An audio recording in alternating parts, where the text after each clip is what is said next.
Hi everyone. So they told me that I have 7 minutes to talk, and I really like to talk, so I suggest we get started so we can get through everything. I would like to tell you about how I fucked up my first and only startup. At the time I was studying architecture at Bezalel. I thought I wanted to be an architect. I realized mid-degree, actually not. And so I connected with an established startup entrepreneur. And together we went to sell the Dean of Architecture on the idea of a startup architecture course, basically for architecture students who launch a venture together. And through this, Drops was born. It was an application for location-based messaging. Oops, sorry. There we go. So Drops was really about asynchronic communication.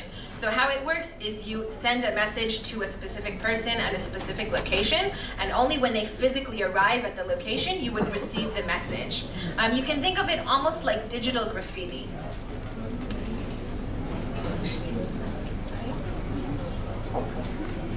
Show you a quick video. Perfect, thanks.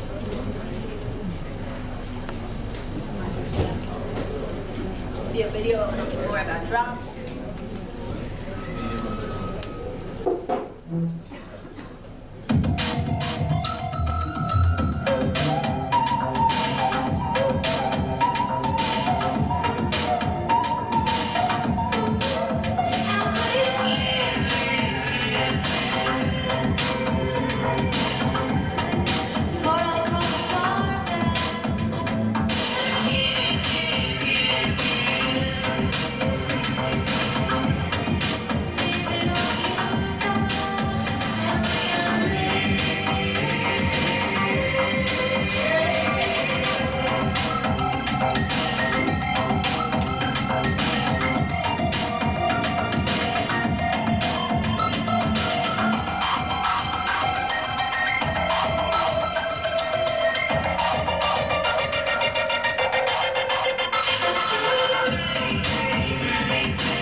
So one of the early wins in the project was that we actually convinced some of the deans from the other departments at Bezalel to give us students to work for us for credits.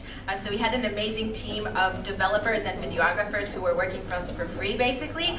We also convinced the president of Bezalel that they should relinquish any claim to the IP.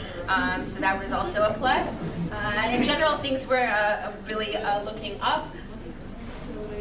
Sorry, it keeps jumping. Okay, there we go, got it. Some first breaks. It was just really an exciting time. Things were taking off. We got into BABA, the Bezalel Alumni Accelerator program, Business Accelerator. We had a partnership with Batimi Bifnim, the open house festival, and they were going to promote Drops as a location-based treasure hunt and put it in all of their marketing materials. We did our first investor pitch to one of the partners in Gemini Ventures. It was a pretty exciting time. Even the Bezalel PR organization was willing to work for us because they really wanted to show themselves as a technology-oriented school and to kind of showcase the project. So in the blink of an eye, we were getting all of this primetime press, right? We were on Channel 2 on primetime. We had a weekend spread in the Time Out magazine. We had an article of Globes, and we were getting all of these like really flashy titles like an Israeli messaging app that's going to compete with WhatsApp, and never forget milk at the supermarket again, thanks to Drops, because you can send a message there to remind yourself about it. It was because of all of this PR, also, we were, because of all of this PR, we were getting thousands of downloads a day, actually, which was insane. At one point, we actually surpassed Twitter in the rankings of how many downloads we were getting. In fact, things were going so well that we started working on a spin-off project called Spacebook, which was going to take all of the tons of data we had from our Drops users and use this data to create sentiment analysis about hyper-local places as a tool for architects and urban planners. Bop! That is the sound of the bubble bursting.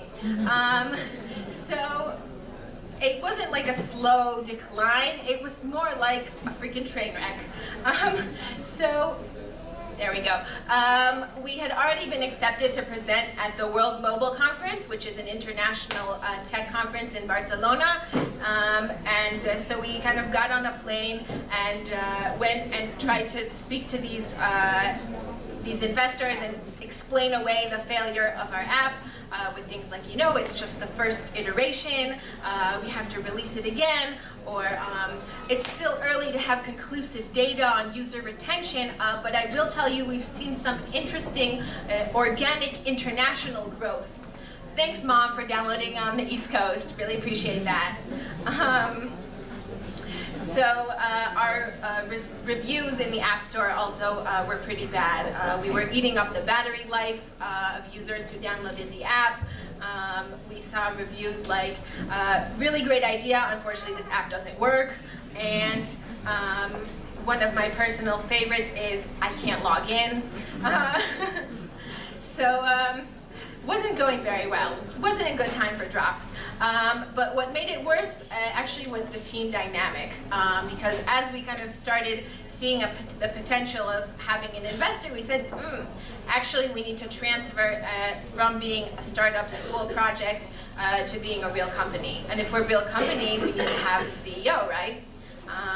This was a point of contention, to put it lightly. The conversation went like this. I want to be the CEO. I also want to be the CEO. But I have more experience. I should be the CEO. But you don't have the right kind of experience. You need to have experience in business and development and sales to be the CEO. So I won't throw anyone under the bus, but I will say there was a point in the lifetime of this project where multiple team members were giving out business cards saying that they were the CEOs of the project. Mind you, we were a team of 4.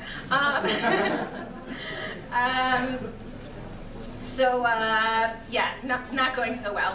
What actually made this even worse was the fact that the semester had ended, right? So everyone got our grades and we no longer had developers working for us for free. That combined with the fact that 50% of our team went to semester abroad student exchange, and we're kind of spread out all over the world. So ultimately, if I try and kind of look at what went wrong, I think we just approached it like a student project and not like an actual company. And so as soon as we hit the first speed bump, the whole thing kind of went up in smoke.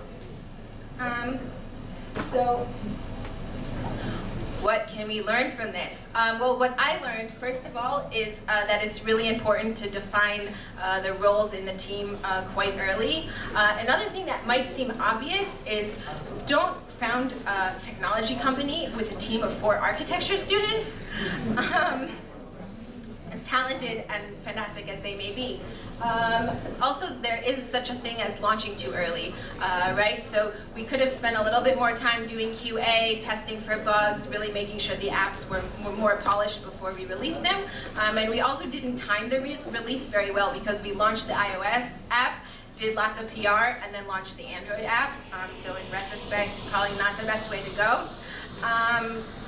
And finally, I would say try and fail elegantly, which, I mean, when you know that you're, and I say when you fail because ultimately, I think anyone who does anything amazing or tries to do something amazing is going to fail at some time, and try and fail elegantly.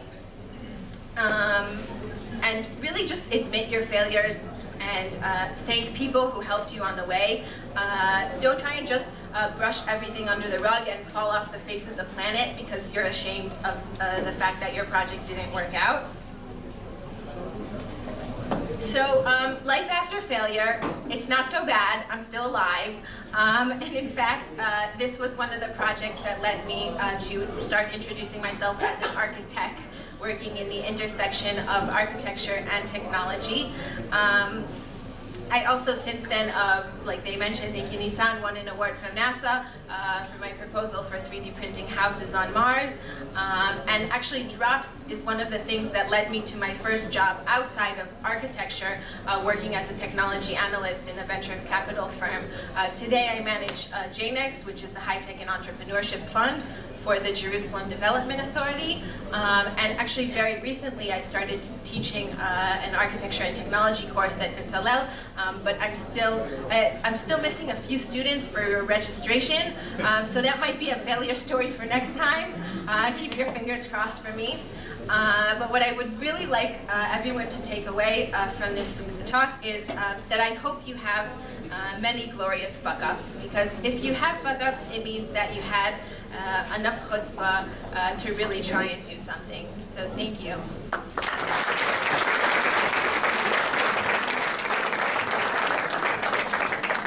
Any questions? Shayot?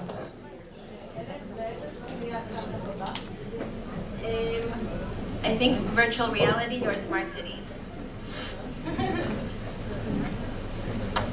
How do you think you could incorporate more women in high tech? Good one. So I worked in venture capital in Israel today. It's 4% women in the venture capital industry. I think I worked there for about 4 months before I was not the only woman in the room. It starts early. It starts with STEM.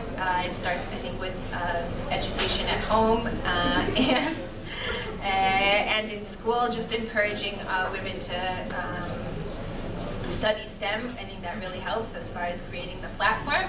And I also think men have a part in the solution in being welcoming to women in business and being supportive of women in business, and particularly in the technology industry. Last question, if there is one. Yeah? What is STEM? STEM, science, technology, engineering, and math. Thank you, Helen. Thank you very much.